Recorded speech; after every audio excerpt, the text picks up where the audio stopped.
It's the day of the show.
Hey everybody, welcome to Fantastic Comics Presents. We got a jam-packed episode full of comic books that we're going to be talking about and all sorts of things that are comic book store related.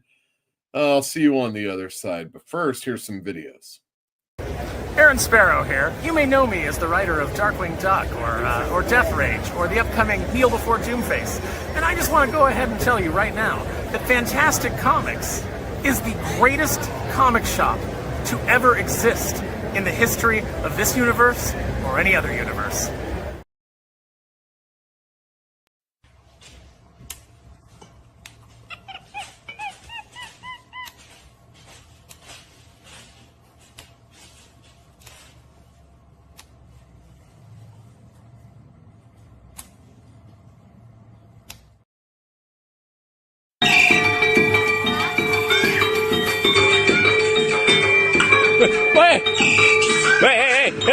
Hey, Mask!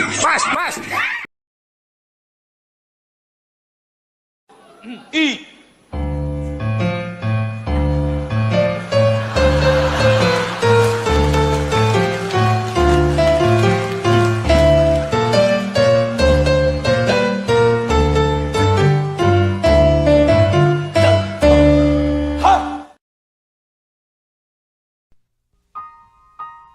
At last, the greatest album of love songs ever recorded.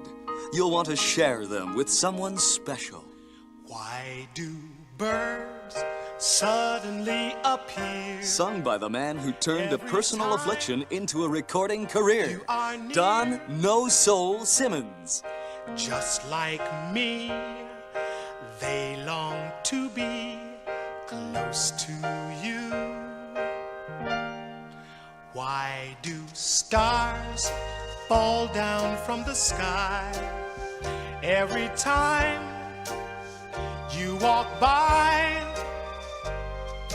Just like me, they long to be close to you. She'd been sitting there and So curl up by the fireside and listen to the non-threatening music of this master showman. And honey, I miss you, and I'm being good, and I'd love to be with you, if only I could. Say, has anybody seen my sweet gypsy rose? Here's her picture when she was my sweet Mary. Young lovers of any age will cherish this timeless collection of the world's most romantic ballads. And if you act now, you'll get free this bonus album, Don Simmons Down and Funky.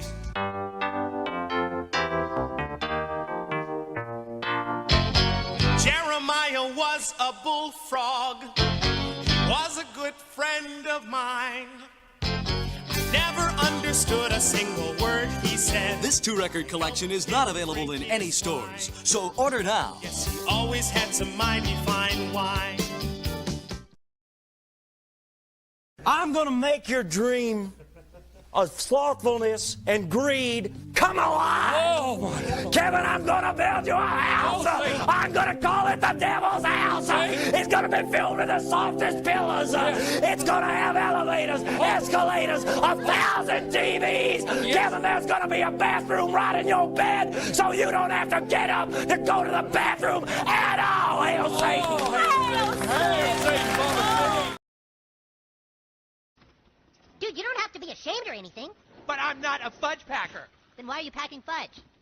I'm not. I'm a very busy actor. I'm just here trying to get away for a weekend and do some fly fishing.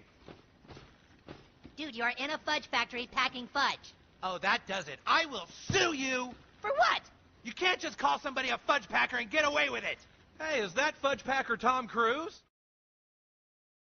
I say we call Matlock. He'll find the culprit. It's probably that evil Gavin McLeod or George Goober Lindsay. Grandpa, Matlock's not real. Neither are my teeth, but I can still eat corn on the cob if someone cuts it off and smushes it into a fine paste. Now that's good eating. Say, would you like a chocolate-covered pretzel? They're a little melty, but damn are they exquisite. And if I remember correctly, you're a big pretzel fan. Dark chocolate. Yeah? No. Oh, come on. No, They're please. awesome. No. Here you go.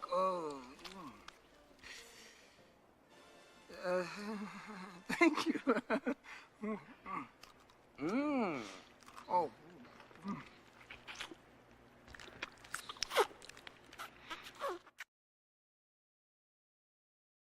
This guy's been stoned since the 3rd grade. Yes? Yeah, I'm registered in this class. What class? This is U.S. history. See the globe right there. Really? Hey. May I come in? Oh, please. I get so lonely when I hear that 3rd attendance bell ring and all my kids are not here. Sorry I'm late. It's just like this new schedule's totally confusing. Yeah, I know that, dude. Mr. Spicoli. That's the name they gave me. Hey, you're ripping my card. Yeah. Hey, bud, what's your problem? No problem at all. I think you know where the front office is. You dick! Hey, aren't midgets great? I don't hate them. Sure, they're better than people because you're so slight. We're not so great because we're of normal height. We wish we were like you, so crazily small, instead of what we are, so wonderfully tall. Wonderfully tall. Oh, thank you.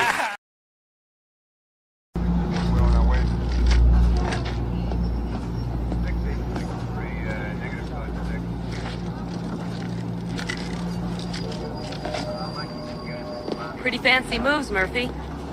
Yeah, well, my son Jimmy watches this cop show, DJ Laser, and this laser guy does this every time he takes down a bad guy, so naturally my kid thinks every good cop should be... And you don't want to disappoint him. Yeah, well, role models can be very important to a boy. 216, third hall. Proceed to Gans Pharmaceutical Company on blind. Assist unit 229. Okay, I get a kick out of it.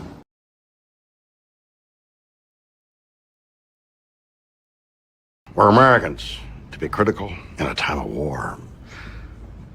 Even the Democrats are smart enough to keep their mouths shut on this. Edward R. Murrow said we should never confuse dissent with disloyalty. Edward R. Murrow is media. And he's dead. Dead don't count. What? Registered commies, not guns. Oh, he was probably a member of the National Rifle Association. There was a group that helped criminals get guns so they could shoot citizens. It was a public service. Well, what happened? Oh, well, it got so that every pissant prairie punk who thought he could shoot a gun would ride into town to try out the Waco Kid. I must have killed more men than Cecil B. DeMille. Got pretty gritty. I started to hear the word draw in my sleep. And one day, I was just walking down the street, and I heard a voice behind me say, "Reach for it, mister." And I spun around, and there I was, face to face with a 6-year-old kid. Well, I just threw my guns down and walked away. Little bastard shot me in the ass. So I limped to the nearest saloon, crawled inside a whiskey bottle, and I've been there ever since. We think the monkey's 100% right. We're spending so much money, millions of dollars to blow up the moon, when there's so much right here on Earth to blow up. Mount Everest, the North Pole, etc. We're Earthlings. Let's blow up Earth things. We're Earthlings. Let's blow up Earth things. In our national anthem, we've got bombs bursting in air, for God's sakes. We drive around with our shotguns on the outside of the pickups so the neighbors will see them. The first sound of democracy came from a gun like this one. And that's why the ban on assault weapons has been allowed to lapse. It's all about our basic civil rights. It's about democracy. It's about freedom.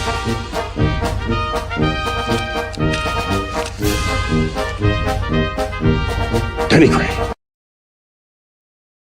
Let's get back to Right, your so story. these punks, Yes. I don't know if they wanted money or they wanted something more sexual. Wow. But it's a lucky thing I had my pieces. Your pieces. My guns. Oh. Anyway, I started blasting. Bang! Wow. Bang! Well, I don't see so good, so I missed. Then they ran away. I ran after them. Okay. Bang! Try to shoot them in the back. But I don't run so good either. Anyway, you guys all think I'm a hero, and I'll accept that responsibility.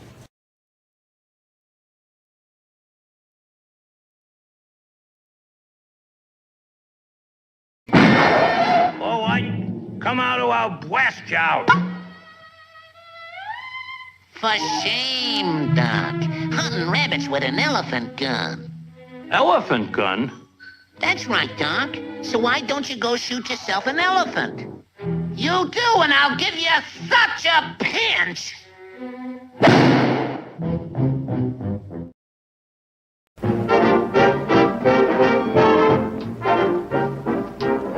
We're going to start our volleys. We hope you like the show. Everything is ready. We're raring to go. We'll give you all the latest songs and dances full of pep. We're gonna start with high chucks. Just watch this chorus steps.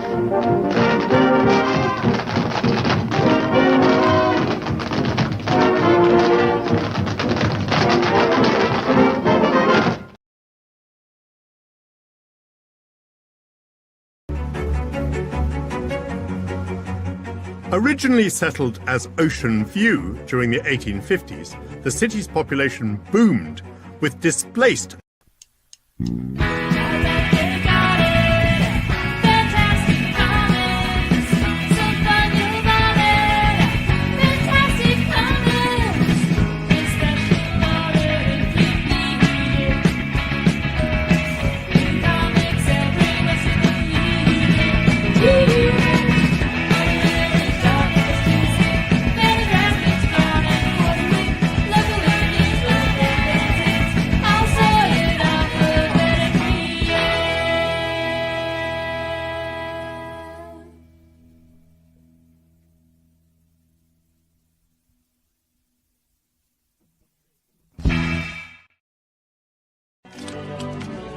But in my own way, I am king.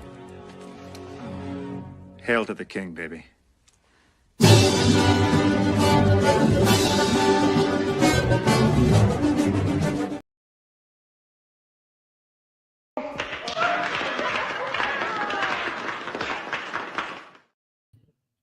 Hey, everybody. Welcome to Fantastic Comics Presents. This Tuesday, 6/17 live in the year 2025. What a year it was for those of you that are watching after the fact. Thanks for sticking with me. I just wanted a little extra gun stuff this week, you know? Like, we didn't have enough of it. I think we just need a little bit more. Maybe just, let's see if the week can beat us on this one. I shouldn't dare it that way. We're going to be talking about Joe Casey. I'm going to show you some of the things that I'm going to have him sign when he comes to the store. Not this Wednesday. Next Wednesday, the 25th. It says it on the screen down below. For you guys are like, oh, this guy's going to be talking about comic books. What's this about Joe Casey's signing? What's it all about? Well, for those of you that are new here. My name is Yule Carter, comic book retailer in Berkeley, California. That's right. My name is Yule. Let me take that down there. Yule, right there. Fantastic Comics, responsible retailer. I'm responsible, not for you. I guess I'm responsible for the comic book industry, at least to some degree. I have been working in comics one way or another for quite a long time. I've owned the store since 2011. That's when we opened Fantastic Comics. That's when we were on Shattuck Avenue. I used to work at Comic Relief, which was on University, and then it moved to Shattuck Avenue, closed down, and we opened up. I wasn't there in the last days, though. I got out. I mean, I made a stand, you know what I mean? I was like, something's supposed to happen here. When is that going to happen? And they gave me a date that it was supposed to happen by, and it didn't, so see ya. Bummed around for a little bit, had a good time, opened up the comic store. Did I say anything about a good time then? It's great. Let me tell you, owning the comic store, I am so blessed. I don't mean it in the way that, it's usually thrown around. I am so lucky that I have such an array of customers that comes through the doors. It's a small store, and a lot of it has been grown when we were in a larger location. But man, the only time it sucks being at the comic store is when one of my fantastic customers isn't hanging out for any length of time. Little conversation about the books that are coming out. Sometimes things about things that you wouldn't expect necessarily someone to want to talk about at a comic store. Or maybe you totally think that's something that people would want to talk about. First segment of the day.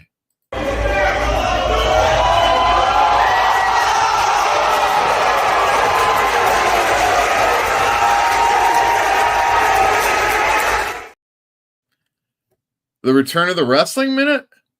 I didn't watch any wrestling. Not at all. I'm kind of out of it, like entirely. Like I wasn't a fan of AEW almost entirely from the very beginning.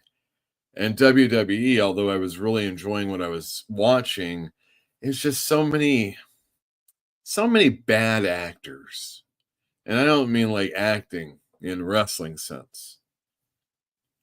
Just people I didn't want to see on my television screen. Logan Paul, fantastic wrestling athlete.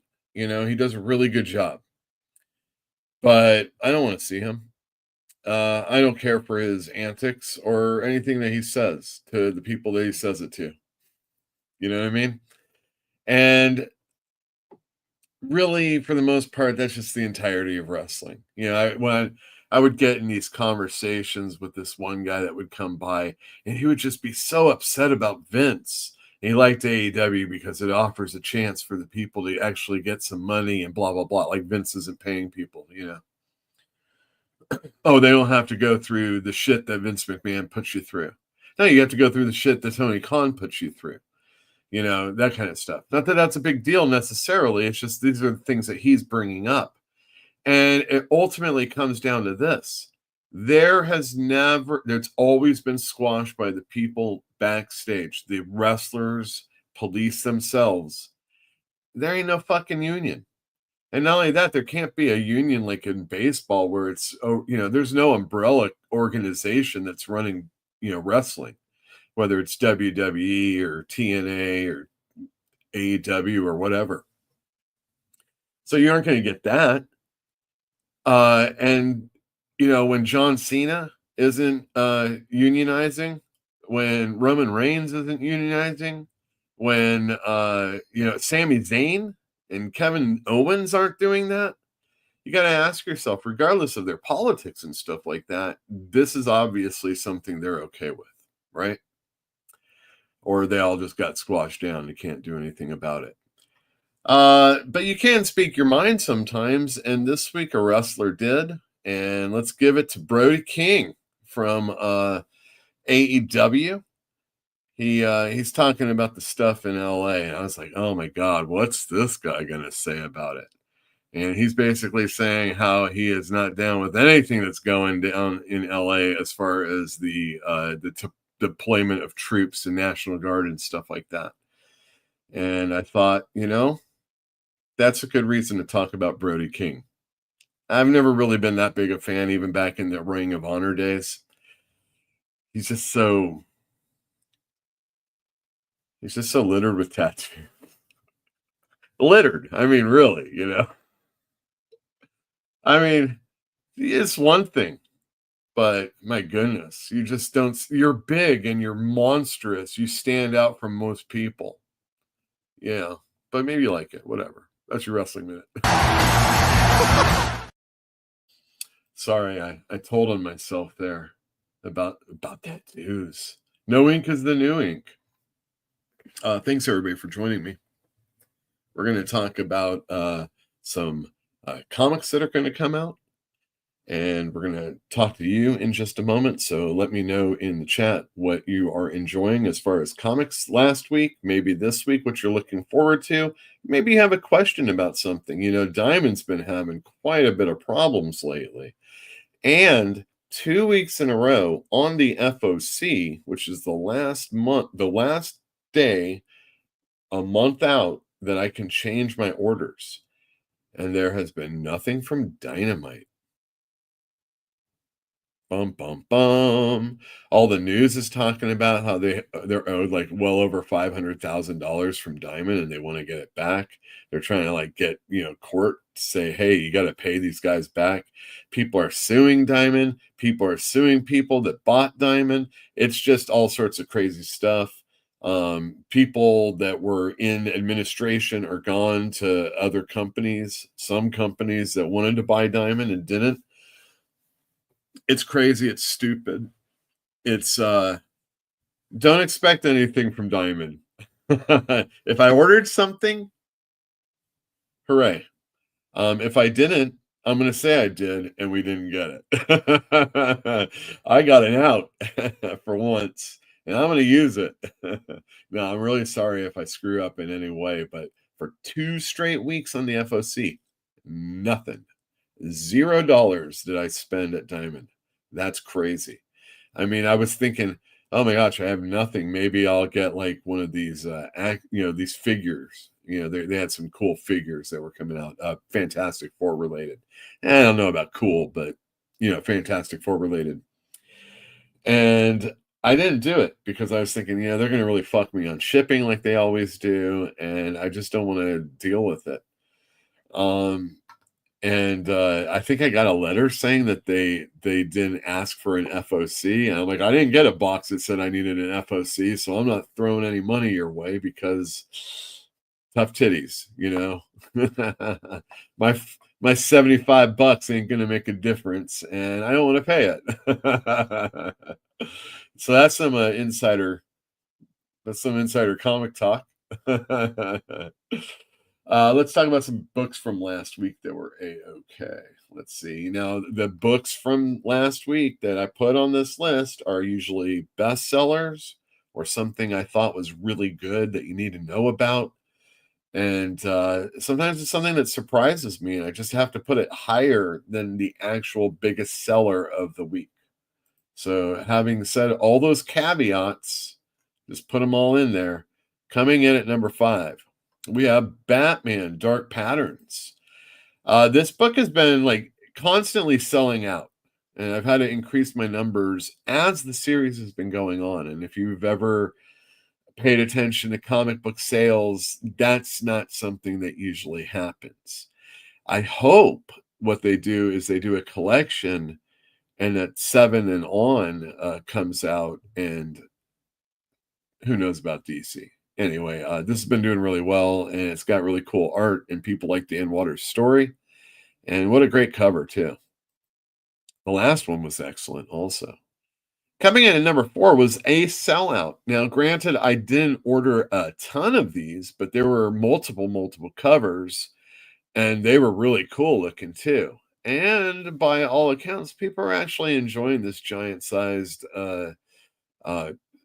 series that's been going on, if you can call it that, where we see Ms. Marvel kind of like time shifting into key moments of X-Men history. One World Under Dune number 5 came out, still selling really well, and people are coming and asking for it off the shelf. If it wasn't for that, it was a mini series or a maxi series, it would actually be one of my cigarette books, the ones behind the counter that people would ask about. This one, though, definitely is Absolute Batman number 9. It's a new story arc. People are really digging this. They got Dragotta back on artwork. People are telling me how much they're really enjoying Absolute Batman, and probably story-wise, it sounds like Absolute Wonder Woman is the best of the Absolute books.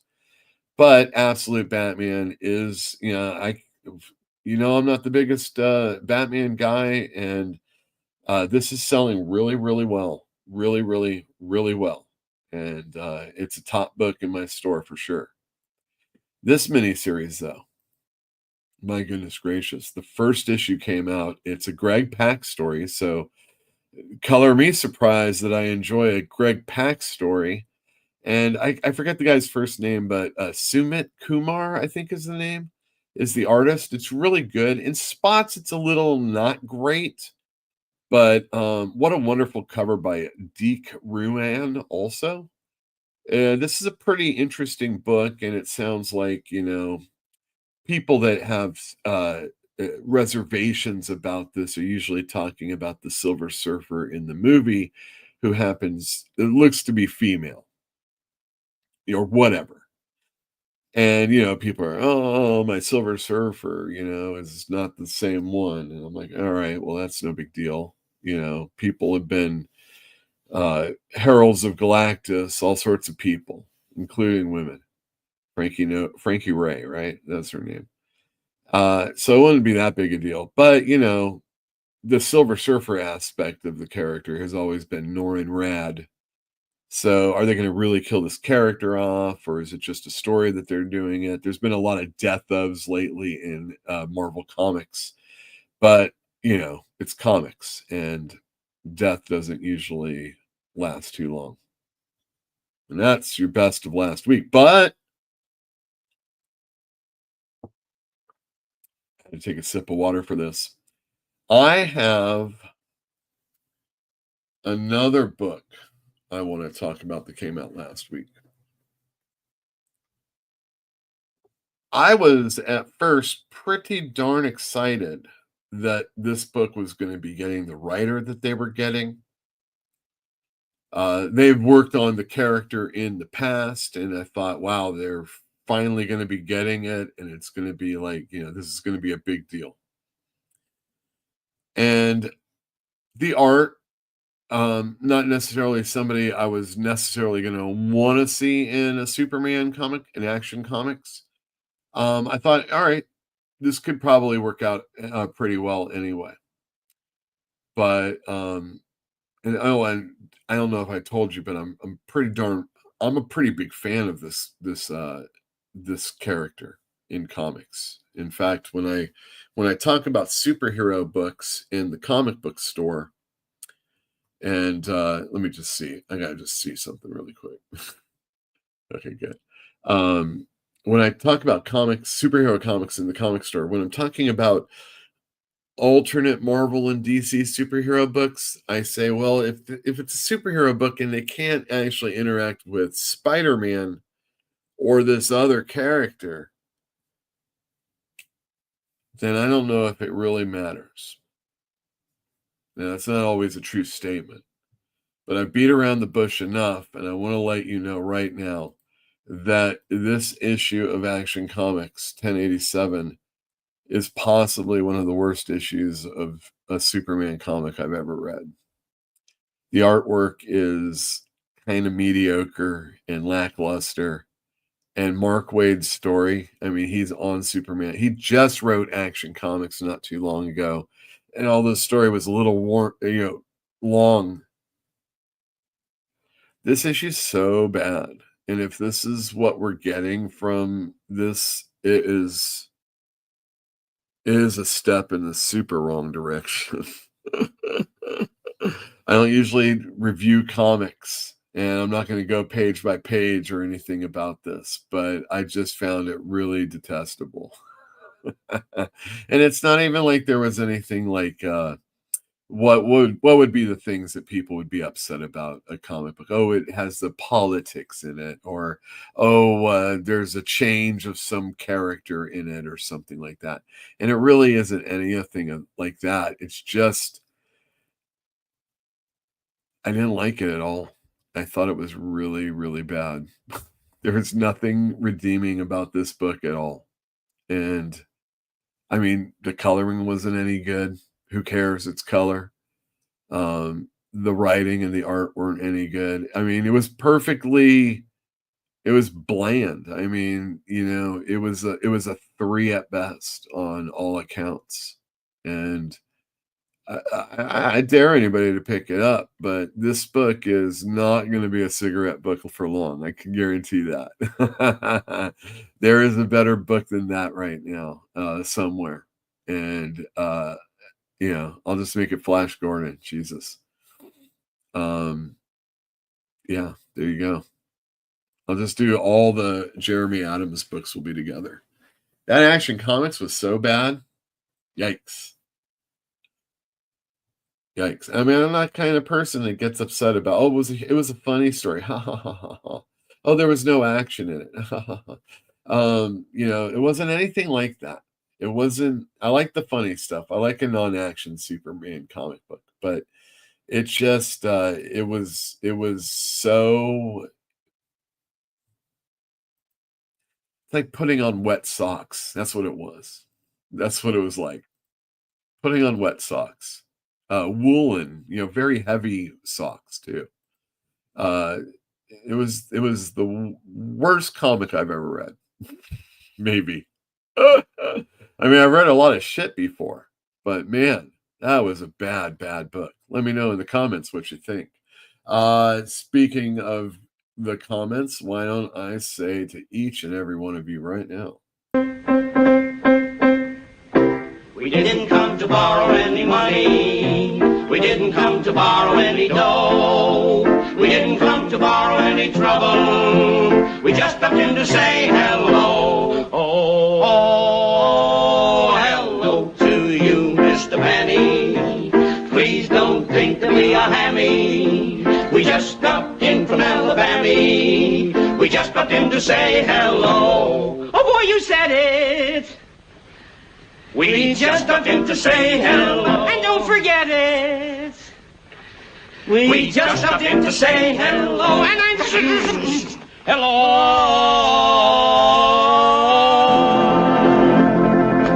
Hello. Goodbye. hello.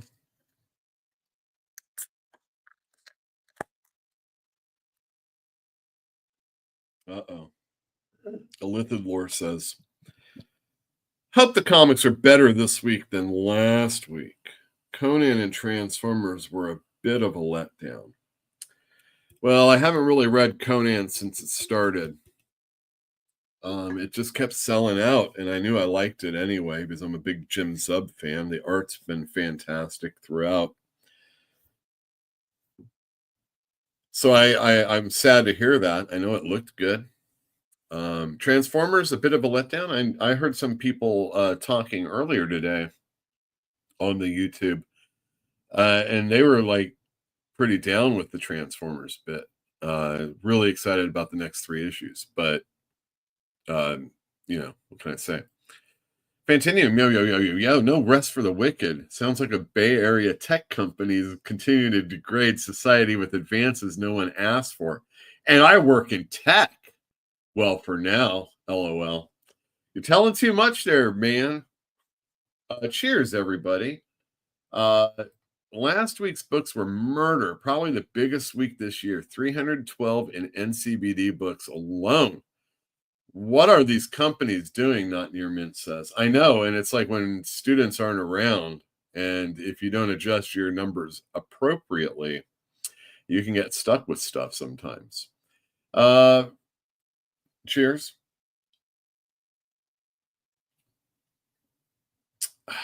Yep. I know. It was a big week. That's what I'm saying. This week's pretty amazing too. Aliens versus Avengers, number 4. You know it, and I got it pulled aside, yes. Well, you spent that on new comics. Were they ratio variants? Well, he will get ratio variants, right? I'll let you guys continue that conversation. Kenneth Bird. Hi to everyone. Well, hello to you, Kenneth Bird. Thanks for sticking it out. Shelby Pill's in the other room saying hello. Let's see. Okay, got a walk. Oh yeah, new episode, baby. I thought you were at the game. Are you watching this at the game right now? Is that what's going on? Jolly12 says, hi guys. Hi. Sir Gonzo, yeet. Yeet. Dwayne Muth. Oh, good Tuesday evening, Yule. Yes, it is. How's your father? Doesn't your store employ dozens of undocumented workers?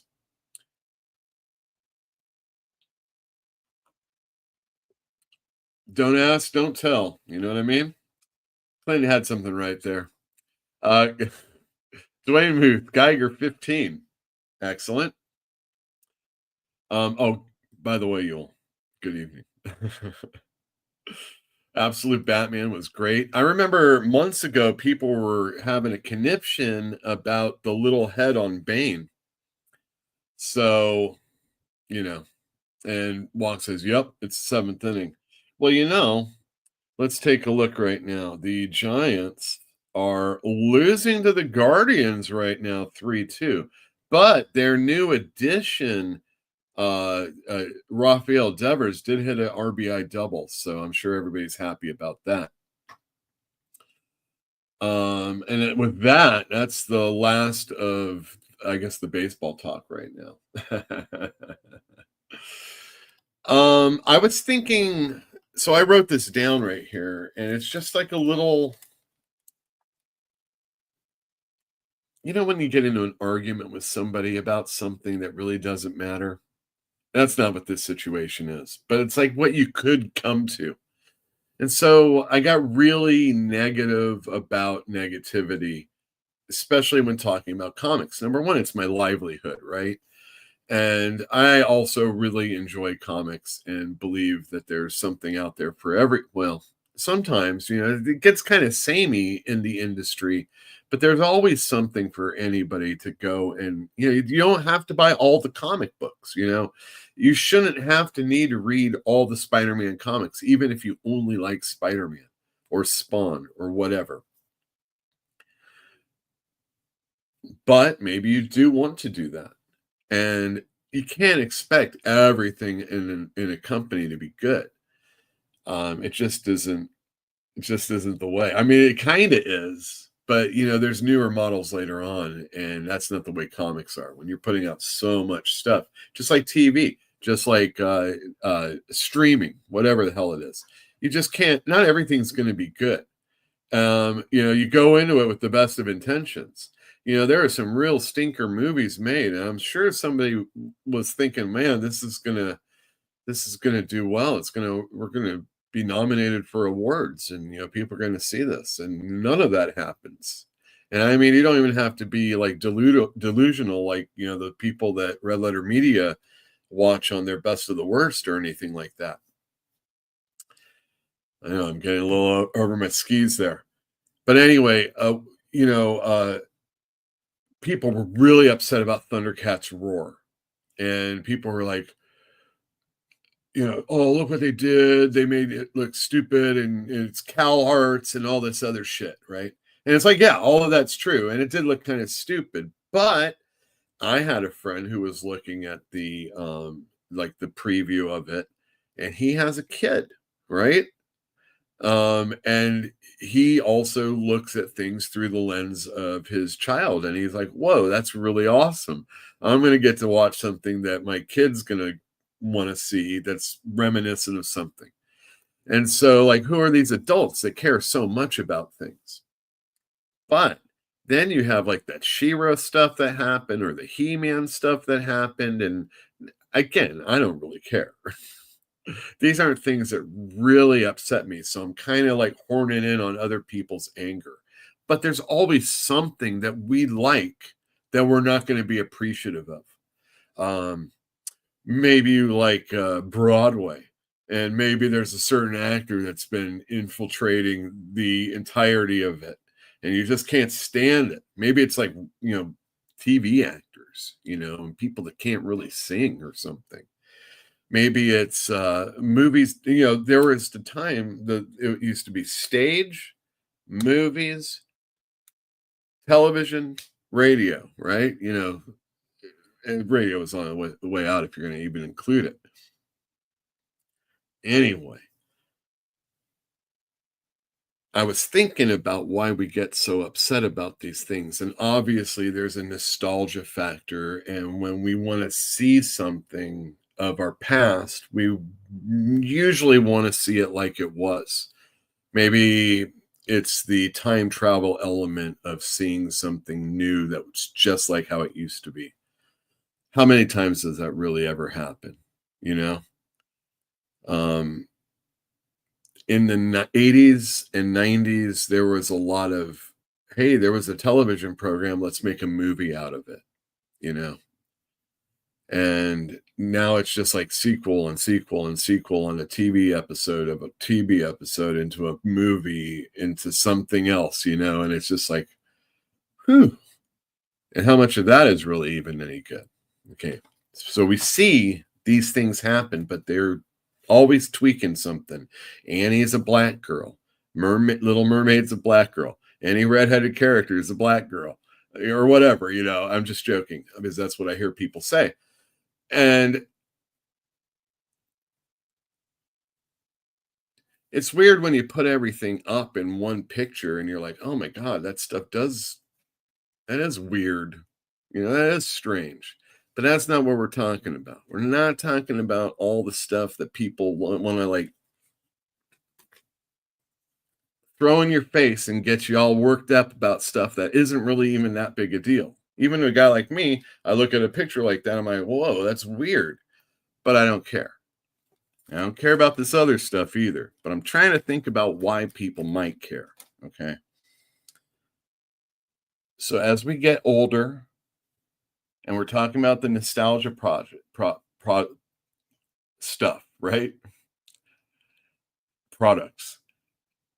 But we're also getting older, and we're aging out of our jobs. We're aging out of society. We're aging out of just importance. It's harder to do the things that we want to do. And then we see this thing happen that we liked, right? And it just gets turned on its ear. And maybe it's going to be good, but you're old and you kind of don't want something new, or you don't really care about that. We kind of just wanted to do that. Well, this isn't for you, someone might say, or, you got to get with the times. Well, you're the one that's mining these properties, and you're telling me I have to get with it. Well, why did you mine those properties in the first place? You talentless hack. That's the real thing of it. It's not that It's not that I'm overly sensitive or I'm yelling at clouds or anything like that. It's just you're fucking reproducing something and you're just changing something just a little bit so that you can put your stamp on it, and you ain't putting a stamp on it worth a damn. You know, you didn't even have a good anything that come with it, I assume. Again, I don't care. But I know a lot of people that do. I'm a Marvel Comics fan. I'm a DC Comics fan. DC didn't change. They moved glacially their stuff. Marvel, they move things left and right and up and down and do all sorts of stuff that I think when I hear people get upset with some of the stuff that goes on, how long have you been reading is what I want to know. You know, it's easy to read a trade of Demon in a Bottle, which is going to be re-released soon, and not read any other Iron Man. You know, not ever read a Gene Colan Iron Man or a Herb Trimpe or whoever the hell they are. You know, the other not as good artist, Don Heck. The numbering. Oh, the numbering. Yes, I don't like it when the numbering. I don't like the volume 2s and 3s and 4s. Hulk ended at issue number 6 and started up at issue number 101. What the heck? Because it was in a title that it shared with another book. And they both took that numbering and ran with it. And it's like, that's not real. That's not real. It's never been real. We feel some ownership to these characters. I don't like when Luke is drinking weird alien tit milk, you know?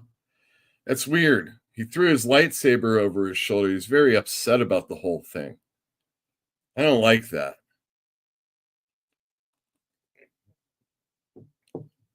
Don't watch it. I mean, did you really like the prequel movies? I mean, and then I'm like thinking, oh man, there's a lot of Star Wars that really sucked. But I like the things I like. Oh man. Not Herb Trimpe hate. How's your father? It's just giving an example. And I meant Don Heck anyway. I think that is the real reason. If it isn't the reason why people are getting angry at that stuff, it's definitely a reason to be angry. Is not the fact that they're twisting all the stuff around, it's that they bother to do it at all. Just call it a different title. You don't have to make a new Threes Company. Leave that alone. You know, it doesn't need to be. Same thing with the comic books, though. You know, it's like you couldn't just made a new gay X-Men character. It had to be that one. You know, again, I don't care, but some people liked it, some people didn't. Some people didn't like when Psylocke was made the way she was, and then some people didn't like the way she was split away from the way she was. Not. I mean, these are just some of the conversations. The old guy at the comic store when I was a kid didn't like Funny Justice League. Nobody liked Justice League Detroit, and now they're putting a collection of that, and it's going to be one of their like $40 books. Anybody interested? Don't be. It sucked. Jerry Conway, Luke McDonnell, anyone? Do you like Vixen and Gypsy? Whoopsie is what we call her now. We just say Whipsy. Vibe. Oh yeah, what a classic character. Classic character, Vibe. I mean,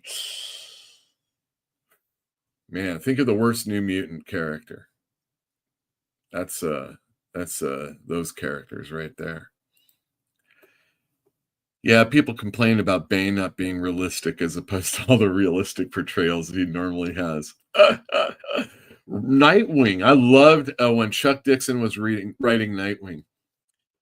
I think his name is Blockbuster, that character. He got his head twisted around and he was walking backwards like forever. I thought, man, this is really stupid, but you know what? It's weird and dumb like an old Batman character. It's weird and dumb like a Dick Tracy character, and I really enjoyed it if I got the right guy. That last issue of Geiger was awesome. Tarek going against Ash. Looking forward to the next issue. All right. You think children actually watch Thundercats Roar? I don't even know if it actually came out, Mark, now that I think about it. And no, but it's like, I'm not a parent, thankfully. I'm not a parent. I don't have to worry about that kind of stuff. But if I was, I'd probably yeah, let's watch Thundercats Roar rather than another episode of what, Caillou or something like that. So, kids watch the same thing over and over again. And I'm sure this isn't going to be good on repeat, but a silly, there's only one. The thing is people were all upset about that, or He-Man, and there was a He-Man earlier that nobody even gave a shit about. But we all grow up at a certain time, and when we're able to watch cartoons on the regular as adults is a little bit later on, if we ever go back to it. You gotta, your 20s, you go out and do other things a lot of times, and maybe you come home and watch something, but for me that was Mr. Show. Oh yeah, the Herb Trimpe hate. Hulk started in Tales to Astonish 59 and regularly in 60. What about issues 7 through 58? Exactly. His name was Torque. Was it really Torque? Damn. Excuse me. Well, Blockbuster was just that really big guy, right? All right. Anyway, that's what I was thinking. Joe Casey's going to be signing at the store on the 25th of June. So that's next Wednesday. Not this Wednesday, next Wednesday. And I'm going to show you some books right now that I'm going to have him sign. He's going to be doing his work, let me tell you. I've got every issue of the Intimates right here, which was like a superhero school with really cool artwork by Giuseppe Camicoli and Jim Lee covers. Eventually, it's not Jim Lee covers anymore, and they have a bunch of different illustrators working on it towards the end. But I read these when I was in a compromised state, and it might have saved my mind, let me tell you. So here I have his run of Hulks, 468 to 474 right here. Not a lot of people necessarily love this series, but look at that. It's got Javier Pulido on artwork.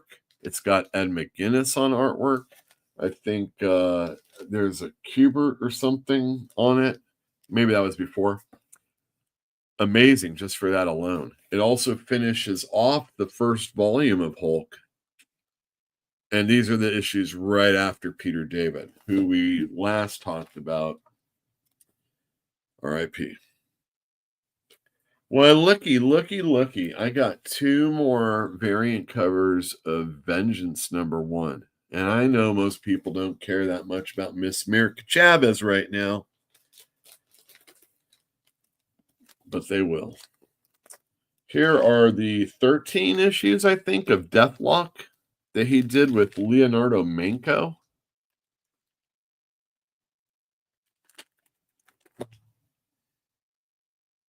Oh, this is a little bit of a giveaway. Youngblood. These are my foil editions. I have the regular editions in the store. He rewrote that. Here are my Wildcats 3.0 that I have bound. They were the original issues. Let me see. Yeah. So they're the original issues. And it's got Duncan. Wait, who's the artist? It's Dustin Nguyen on art. Yeah, Dustin Nguyen. Look at that title page and everything. And then there's still more to come. But I've got, oh wait, I got 2 here. I've got his Doc Bazaar that he did with Andy Siriano, who also was the artist on my common law brother-in-law's comic book. And these are Godland. Now, the first one I have signed by him. Right there. Back in 2011, when I opened the store, we went to the very last WonderCon, which was in San Francisco. And I was like, oh, hey, Joe, you know, it was really nice to meet you and everything. And I had him sign my automatic Kafka, which I had bound. And the Godland that was there. Number 3 came out much later, and we were all very lucky that that happened. So, Joe Casey is going to be signing at my store. Anybody's welcome to come. The signing is going to be from 3 to 5, and then I'm going to close the store. But only my regulars are going to be able to come in the last hour, 5 to 6, because, you know, we're open 12 to 5. So there's going to be an extra hour. And then we're going to shuttle this dude off to the library, to the airport, and then he's going to go home. So come in with your Joe Casey books and don't have more than anything I just showed you. Or else you better be buying it from me. We're going to have Blood Squad 7. Oh, yeah, I've got Blood Squad 7s up the wazoo back here. Look at this great variant cover of Jim Rugg, Blood Squad 7 number 1. This is the only way I could get a first print of number 1 in the store. And this is like a 1 in 20. And there aren't that many of them. But the deal was that Diamond was, you know, getting rid of their stuff, right? And so, you know, it was cover price or, you know, whatever we pay. And so I have those out on the shelf. No number 2s, though, so there's plenty of trades, too. And that is what I'm going to be doing next Wednesday. This Wednesday, though, we've got some comic books that are coming in. Why, we sell a dozen a day in this price range. Who buys them? Tax collectors? Even if I had to pay, it would be worth it. Just for the occasion. What, is something big going on somewhere? It's going on right here. It's a big night. Well, it's just an old run-of-the-mill Wednesday. Well, the calendar's full of them. Oh, that's right. The calendar is full of them. Like 52 of them, I do believe. And we're going to be looking at new comics that are coming out. And we've got a lot. We're just going to run right through them. Okay, so first up, we've got, I was going to limit this to 30, but then I realized, shoot, I have 2 more. Flash Gordon, number 10. Jeremy Adams is doing this. Tom Derenick on art. Can you name Tom Derenick's first comic, or at least the first comic I saw him do? I'll give you a hint. It was a Malibu comic. Vanishing Point from Mad Cave, number 2. This is written by Mark Russell with art by, is he a friend of mine still? Ryan Alexander Tanner. Why, I'm super excited about this and any take on the Jetsons. Man, I hope they really do a send-up on the Jetsons and people aren't too upset about it. Star Wars Dr. Aphra, Chaos Agent, number 1. Why, Dr. Aphra was a real popular book at one time, and I know some Star Wars customers that are going to be really, really happy. Are you one of them? Rob Liefeld's Youngblood number 3, Deluxe, rewritten by Joe Casey, who's going to be signing in my store on the 25th. So come get this book and get it signed. Fantastic Four number 49. Oh, man. It's a lot of Silver Surfer stuff going on right now. A lot of Galactus stuff. A lot of Fantastic Four right now. It's a classic issue. And if you haven't ever read a facsimile, these have the advertisements also. Usagi Yojimbo number 4. 10,000 plums. Usagi Yojimbo, Stan Sakai. I really don't think I need to say too much more than that. Japanese character, but in bunny rabbit form. It's violent. Vatican City, number 3 of 3, Mark Miller and Per Berg on art. I haven't really been reading it too much, but it has something to do with vampires and Catholics, I think. Boy, I don't know who I'd want to win more.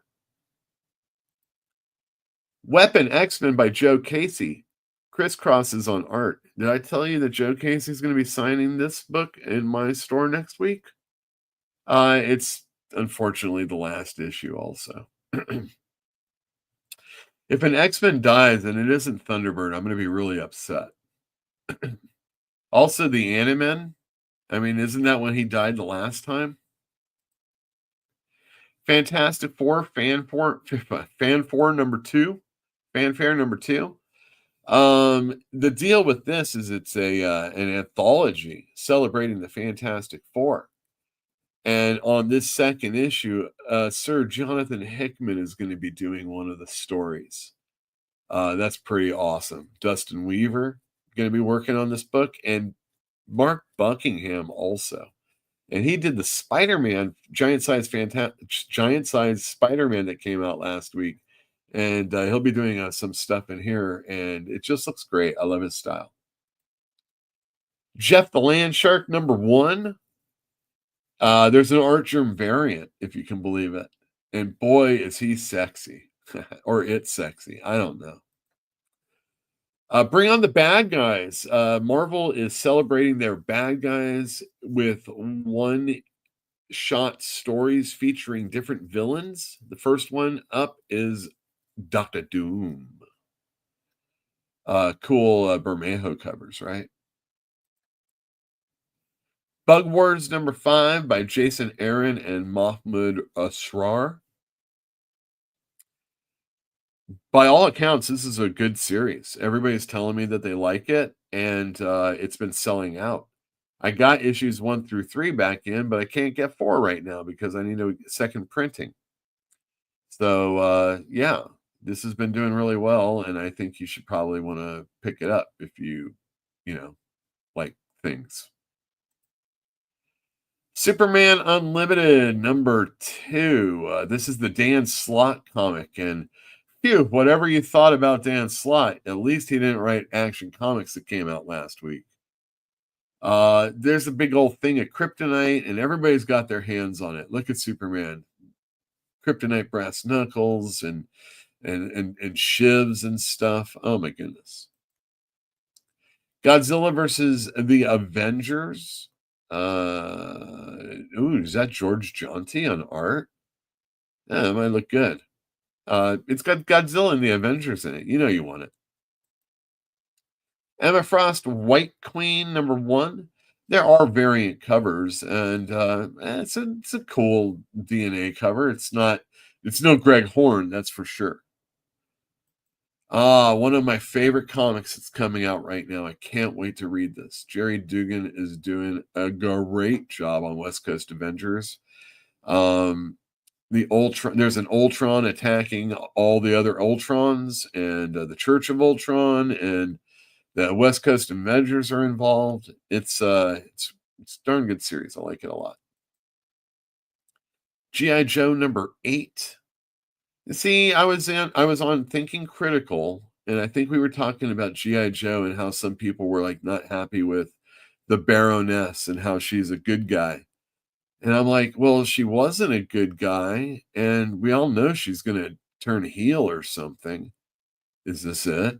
I haven't really been reading that much, but great cover.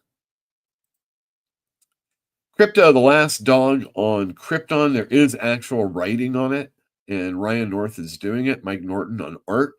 Mike Norton likes dogs and has done like a Battle Pug series. I think that was through Dark Horse. Wonderful Jay Lee cover. Just he's great. Invincible Universe Battle Beast number 2. We'll be putting this under B for Battle Beast. Have I said enough things? Robert Kirkman and Ryan Otley. Zatanna number 5. I think one more issue to go. This series has been doing pretty darn good for me. And I have a lot of Magic and Zatanna fans anyway. So yeah, this one's a good series. New Gods is a good series also, and even with like fill-in illustrators, it's still a really good looking book. And Ram V, by all accounts, is doing a good job. I've only read the first issue, but I am hooked. I mean, I'm hooked enough to pay attention to what people are telling me about it. Avengers number 27. I am not on board with any of the One World Under Doom Avengers story as of yet. But I've had customers tell me how much they're liking this storyline. And of course, it's got the Masters of Evil and look at T'Challa kicking ass. And lastly, another Batman miniseries, Batman and Robin Year One, number 8. What a great cover! All Batman Dark Patterns. All the covers have been really cool. The last one was really great. All of the Batman and Robin Year One covers and interiors, of course, by Chris Samney, are flawless. I have lots of people that really enjoy his work, and yeah, I guess this is a Mark Waid that people are actually telling me they enjoy, but when they're really coming to the store to pick up this book, it's because of Chris Samney. And that are the new books. So next week, come on into your local comic store. Hopefully it's one in Berkeley. And you can pick some of those up. All right, let's see here. Did I say Eli or Ryan when I was saying Alexander Tanner?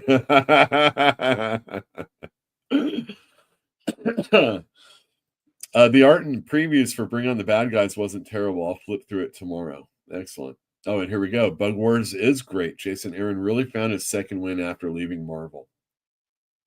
You know, the thing about Jason Aaron is I think he constructs a very eloquent sentence within a word balloon, within a dialogue, within a caption box. And if you took his Avengers run that was, for the most part, much derided, and I think rightfully so. He had an on again, off again story arcs being good for the most part. But he always wrote a real good sentence. And I think he's a real good writer. I don't always appreciate everything he writes. I do wish I could see. I can't even remember what the name of that book is anymore. Southern Bastards. Is that what it was? I really would like to see the end of that, but it's been so long. Who cares? His Other World or Other Side, that one's excellent. He's a good writer though. Hopefully Superman Unlimited's art improves. Well, it would have to be a change in artist, or else you're gonna have to get used to Raphael Albuquerque, right? I think he's a good artist. Maybe it doesn't fit Superman specifically, really. But maybe give it a little bit longer. And lastly, Samney is the best. That's right, he is. Well, he's one of the best. I mean, the best. The best going right now. There's some really good people. Nick Klein on Hulk is excellent. Anytime Robert De La Torre is doing his Buscema Conan, excellent. I really enjoy dude over a fill-in artist. I like that Danny Earls dude, Irish Pride. I like that Jorge Jimenez dude over on Batman. Dan Mora is excellent over at DC. That's just naming a few. When we start talking about like independent or more independent people, like a James Stokoe or an Andrew McLean, or just other people. There's a lot of good artists though. But Samney is definitely a top tier. I mean, all the people over at Ghost Machine, Jason Fabic, Gary Frank, Francis Manipal, Brian Hitch, those guys are really good. Almost anybody Mark Miller works with is really good. Pepe Larraz, RB Silva, anytime Stuart Eminem wants to come back, the guy that's working on Blood Squad 7 with Joe Casey, who's going to be signing next week. That guy's really good. There's really good illustrators out there. So it's a shame what happened on Action Comics this last week. All right, let me play this video for you.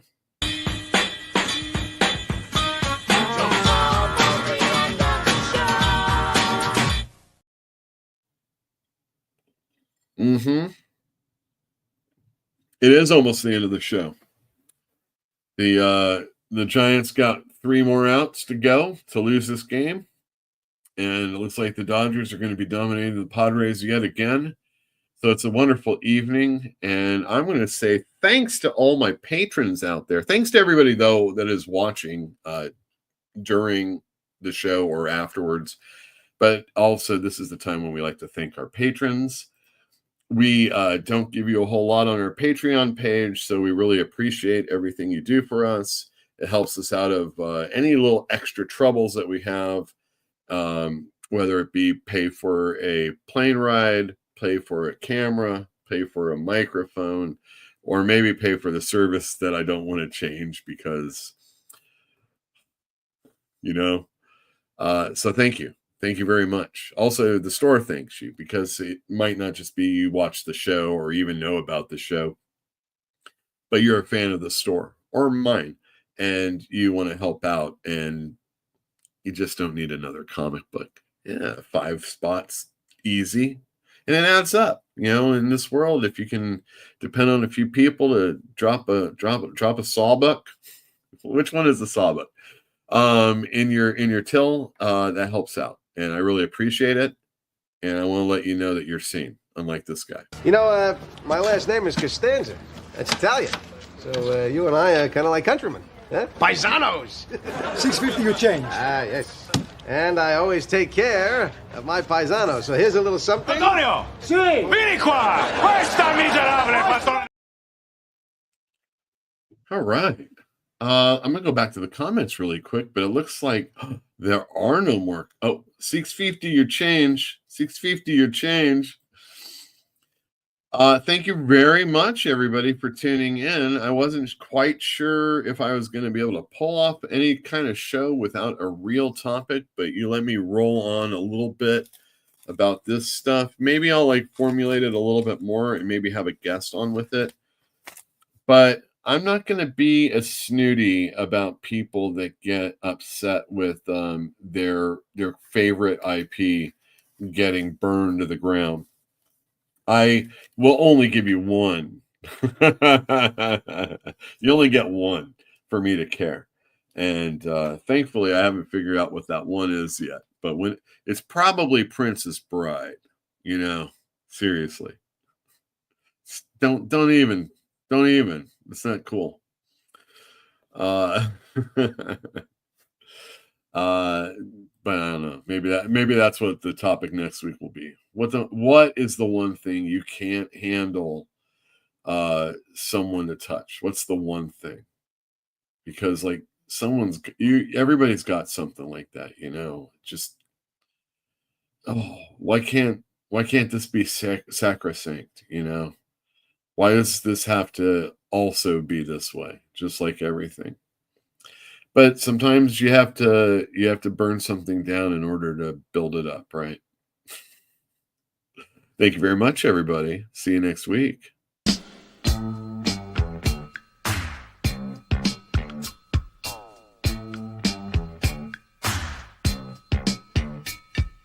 Lucy and Ramona cruising through the jungles of L.A. Hoping to promote a dream somewhere along the way. They're rolling through the streets, looking for a disco, passing up the treats from a kid named Cisco, trying to make connections with their blemish-free complexions, and just as fate would have it, ended up with Sunset Sound.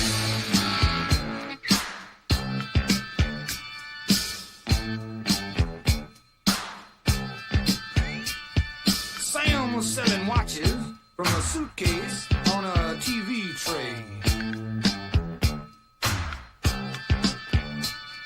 And Lucy and Ramona kept trying to figure out if he was gay.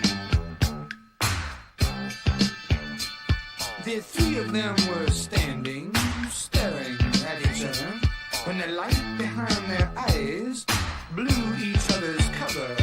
The ancient code was branded, and each of them was handed a ticket to their kingdom, 'cause they saw their brother sunset sun.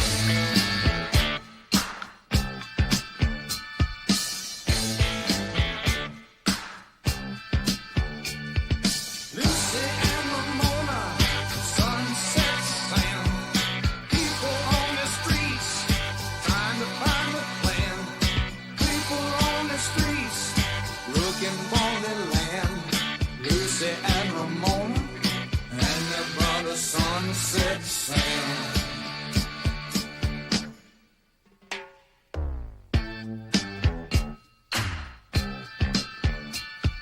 Lucy was from Compton, and she met Ramona at the zoo. Ramona was from Brooklyn.